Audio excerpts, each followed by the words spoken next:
চাষিরা বিভিন্নভাবে বিভিন্ন জায়গা থেকে আদা সংগ্রহ করে বস্তাতে যখন লাগাচ্ছে, নিম্নমানের বীজ হওয়ায় উচ্চ ফলনশীল না হয় চাষিরা ক্ষতিগ্রস্ত হচ্ছে। এটা থেকে আসলে আপনাদেরকে সচেতন করার লক্ষ্যেই এই আদার বীজ নিয়ে কথা বলা। বিসমিল্লাহির রহমানির রহিম। আসসালামু আলাইকুম প্রিয় দর্শক, এর আগের ভিডিওটা আমরা দেশীয় আদা প্রসঙ্গে ছোট্ট একটা প্রতিবেদন দিয়েছিলাম। এখন যে তথ্যটা আপনাদেরকে দেওয়া হবে সেটা হলো বাড়ি 2 আদা। এটা বাংলাদেশ মশলা গবেষণা ইনস্টিটিউটের একটা উদ্ভাবিত জাত, বাংলাদেশের ভালো একটা জাত। আমরা বাড়ি 2 জাতের আদাটা যদি আপনাদেরকে দেখাই, এই আদাটার বৈশিষ্ট্য দেখতে এত সুন্দর। এটা আমাদের মশলা গবেষণা ইনস্টিটিউটের অক্লান্ত পরিশ্রমের ফসল। বাংলাদেশের সাধারণত 4 ধরনের আদা চাষ হয়, তার মধ্যে আমরা দেশীয় আদাটা আপনাদেরকে দেখাইছিলাম, আজকে দেখাচ্ছি বাড়ি 1 দেখাইছিলাম। আজকে যে আদাটার সাথে আপনাদেরকে পরিচয় করে দেওয়া হবে সেটা হলো বাড়ি 2 জাতের আদা।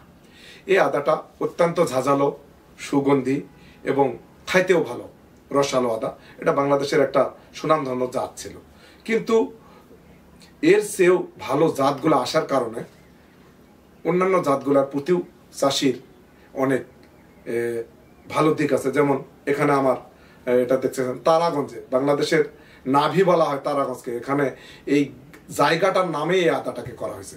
আবার এর চেয়েও একটা ভালো জাত আসছে থাইল্যান্ডের। এই আদাগুলো নিয়ে আমরা পরে কথা বলবো। আমি আপনাদেরকে যেটুকু জানি সেইটুকু বাড়ি 2 আদা নিয়ে কথা বলবো। আমাদের বাংলাদেশে সাধারণত 2টা জেলাতে আদা চাষ হতো, 2টা এলাকাতে। সেটা হলো পার্বত্য এলাকায়, আপনারা অবগত আছেন, এবং ঠাকুরগাঁ, রংপুর, নীলফামারী এলাকাতে। এই পদ্ধতিটাকে আবার এখন সব এলাকাতে হচ্ছে আমরা বস্তা পদ্ধতিতে আদা করতেছি। আদা করতে যা চাষিরা বিভিন্নভাবে বিভিন্ন জায়গা থেকে আদা সংগ্রহ করে বস্তাতে যখন লাগাচ্ছে, নিম্নমানের বীজ হওয়ায় উচ্চ ফলনশীল না হয় চাষিরা ক্ষতিগ্রস্ত হচ্ছে। এটা থেকে আসলে আপনাদেরকে সচেতন করার লক্ষ্যেই এই আদার বীজ নিয়ে কথা বলা। এই আদাটা 80 থেকে 77টা গাছ হয়। যে পরিমাণ চাষিকে খাদ্য বস্তাতে দিতে হয় সেই পরিমাণ খাদ্য চাষি আসলে দিতে পারে না বা দেয় না। কি কারণে আমি জানি না। এই কারণে আমাদের এই আদাটা যে পরিমাণ ফলনের আশা করা হয় বস্তাতে, সেই পরিমাণ আশানুরূপ ফলন হয় না। এটা আমরা নুর ইসলাম ভাই মশলা গবেষণা থেকে বাড়ি 2 জাতের আদাও আমরা করাইছিলাম, থাইল্যান্ডের আদাও করাইছিলাম, ভিডিও ক্লিপ আছে, আপনারা দেখবেন। এখানে এই বাড়ি 2 জাতের আদাটার আরেকটা জিনিস, সেটা হলো গাছের হাইট বেশি হয়, যে কারণে হেলে পড়ে যদি যায়, পরিপুষ্ট আদা হওয়ার আগেই যদি গাছ হেলে যায় তাহলে কিন্তু এই আদার ফলন কম হয়। আর এই আদাটা আমাদের বস্তাপূর্তি আমাদের চাষিরা 700 থেকে 800 গ্রাম পর্যন্ত এই বছর উৎপাদন করছিল।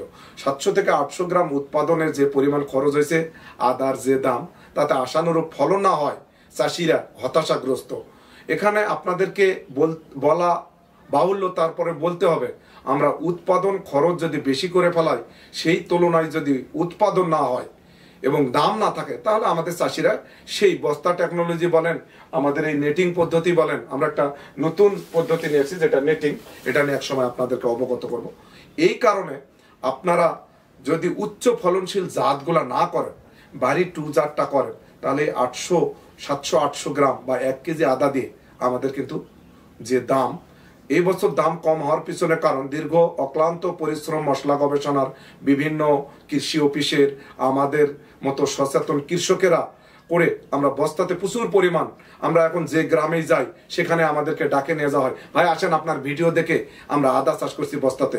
এইভাবে প্রতিটা বাড়িতে আমাদের দেশের যে 50% আদা বাহির থেকে আমদানি করতে হতো, সেটার কিন্তু আমরা প্রতি বাড়ি বাড়ি আদা যদি চাষ করি, তাহলে আমদানি নির্ভরশীলতা আমাদের কমে যাবে এবং আমাদের দেশে থেকে রপ্তানি করা সম্ভব হবে। তাই এই বাড়ি 2 জাতের আদাটুকু সম্বন্ধে এতটুকুই অবগত। এটা জাত খারাপ আমি বলতেছি না, কোনো জাতের গুণগান করতেছি না। যে পরিমাণ ফলন হয়, যে পরিমাণ সারের দরকার, যে পরিমাণ গাছের হাইটের দরকার, যে পরিমাণ গাছের সংখ্যার দরকার, সেই দিক দিয়ে মোটামুটি পারফেক্ট আছে বাড়ি 2 জাতটা। কিন্তু এটার বীজের উৎপাদন যে পরিমাণ দরকার দেশের সাপ্লাই, সেই পরিমাণ কিন্তু আমাদের বাড়ি 2 জাতের বীজ সাপ্লাই নাই। এই বাড়ি 1টাকেই কৃষি গবেষণায় এটাকে আরো উন্নত জাত করে আমাদেরকে দেওয়ায় কৃষি গবেষণা ইনস্টিটিউটকে জানাই অসংখ্য ধন্যবাদ। প্রিয় দর্শক, আপনার সিদ্ধান্ত, এখন আপনি বাড়ি 1 জাত করবেন না বাড়ি 2 জাত করবেন, সিদ্ধান্ত নেবেন আপনি।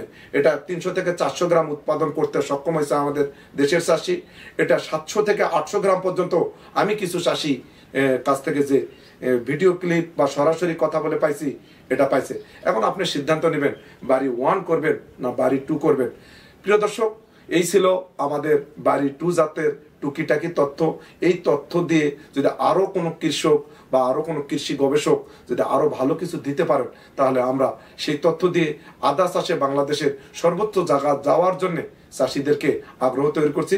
এরপরের ভিডিওটা আমরা ছোট্ট ছোট্ট ভিডিও করতেছি, আমি তারাগঞ্জের আদা সম্বন্ধে আপনাদেরকে অবগত করব যে এটার আসলে উৎপত্তি কোথায়, এটা কিভাবে হয়েছে, এই ভিডিওতে দেখবেন। ভিডিওটা যদি ভালো লাগে অবশ্যই বলবেন। বাড়ি 2 জাতের আদাটা মোটামুটি সুন্দর এবং এটার ভালো মন্দ দিক আপনাদের সামনে তুলে ধরলাম। যদি ভিডিওটা ভালো লাগে অবশ্যই লাইক শেয়ার করে দেবেন, এবং আপনারা জাত সিলেক্ট করতে যদি ভুল করেন তাহলে আপনারা ক্ষতিগ্রস্ত হবেন। মোটেই কোনো টেকনোলজি ভুল নয়, আপনারা কৃষিতে জানে বুঝে কোন জাতটা ভালো বাংলাদেশের জন্য আবহাওয়াশীল। আর একটা কথা না বললে নয় প্রিয় দর্শক, এটা কিন্তু এই দেশটা আমাদের বাংলাদেশের আবহাওয়ায় সহনশীল বাড়ি 2 জাতটা। আপনারা এই সম্বন্ধে অবগত আপনাদেরকে করলাম। আজকে ভিডিওটা বাড়ি 2 সম্বন্ধে এতটুকুই ছিল। ভিডিওটা যদি ভালো লাগে অবশ্যই আপনারা আমাদের কৃষিকে লাইক শেয়ার করে দিবেন। আজকে এই পর্যন্ত, আবার কোনো ভিডিওতে দেখা হবে। আসসালামু আলাইকুম।